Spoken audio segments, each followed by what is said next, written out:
Iraq কিন্তু একবার সাদ্দাম হোসেনের আমলে ইরান আক্রমণ করেছিল। তখন আপনার এই যে পিঙ্ক কালারের জায়গাটা খুজেস্তান, এই অঞ্চলটা তেল সমৃদ্ধ, এই অঞ্চলে প্রায় দখলই নিয়ে নিয়েছিল।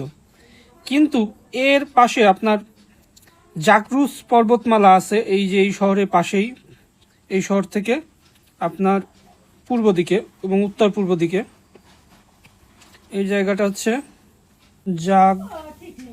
জাগরুস মাউন্টেন্স। ইরাকি বাহিনী কিন্তু এই অঞ্চল দখল করলেও জাগরুস পর্বতমালা পেরিয়ে ওপারে যেতে পারেনি। এছাড়া আপনি যদি দক্ষিণে দেখেন, দক্ষিণে এখানে আছে পারস্য উপসাগর, পার্সিয়ান গালফ অফ ওমান, এই যে ওমানের পাশে, যেহেতু এটা হচ্ছে ওমান উপসাগর। এছাড়া আপনার উত্তরে দেখেন এখানে হচ্ছে কাস্পিয়ান সাগর। এগুলো আছে ন্যাচারাল প্রাকৃতিক ব্যারিয়ার হিসাবে কাজ করে। এদিকে কাস্পিয়ান সাগরের পরেই আবার উত্তরে কিন্তু এই সব জায়গায় আছে এলবুজ পর্বতমালা, এলবুর্জ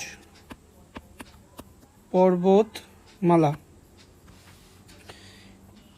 পূর্ব দিকে দেখেন আফগানিস্তান, পাকিস্তান কিন্তু আমেরিকা অ্যালায়েন্স। তারপরেও এই দিকটাতে আপনার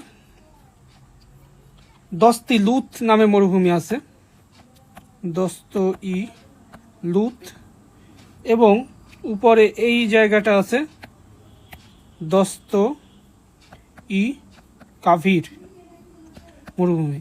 তাহলে উত্তর দিকে আমাদের কাস্পিয়ান সাগর, এরপর এলবুস, এই যে এলবুস পর্বতমালা,